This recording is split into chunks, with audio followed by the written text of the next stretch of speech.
If you're driving on Highway 129 in Switzerland County and you see a sign for the town of Pleasant, start looking for the Red Brick Old School Cafe and pray that you're in time for breakfast or lunch.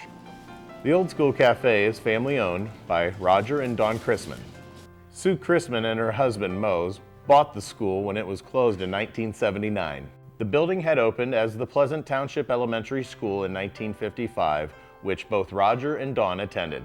We decided to buy the school so it wouldn't be run down, rotted, or whatever, and have rented it out to a couple of groups, church group, and for auctions part-time.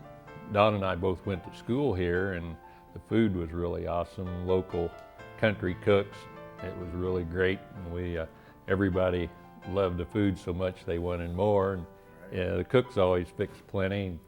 If there was anything left over at the end of the day, they would find some of the community folks that were less fortunate to give it to. Roger's father loved to go to auctions. That's where Roger learned his love of collecting. To the Chrismans, it seemed like a natural fit to open a restaurant and an antique store. The Old School Cafe has wide breakfast and lunch menus. Roger suggested that I try the pork tenderloin sandwich and the pulled pork with a side of their homemade coleslaw. All of our meat comes from a local supplier, and it's all locally grown. This pork tenderloin tastes more like a pork chop. It's so tender and moist, and then the flavoring, it's not over-breaded. This is wonderful. After tasting the pork, I was feeling pretty satisfied. But Sue dragged me kicking and screaming into dessert land with her homemade brownie delight and peach cobbler. Everyone needs something sweet to finish their meal off with. The brownie delight is a homemade brownie topped with vanilla ice cream and smothered in chocolate sauce. The peach cobbler is loaded with peaches, topped with a crispy crust, and slathered with vanilla ice cream. I'm liking this. We have some great cooks here that really have some country roots and local roots, and they enjoy seeing people smile about their food.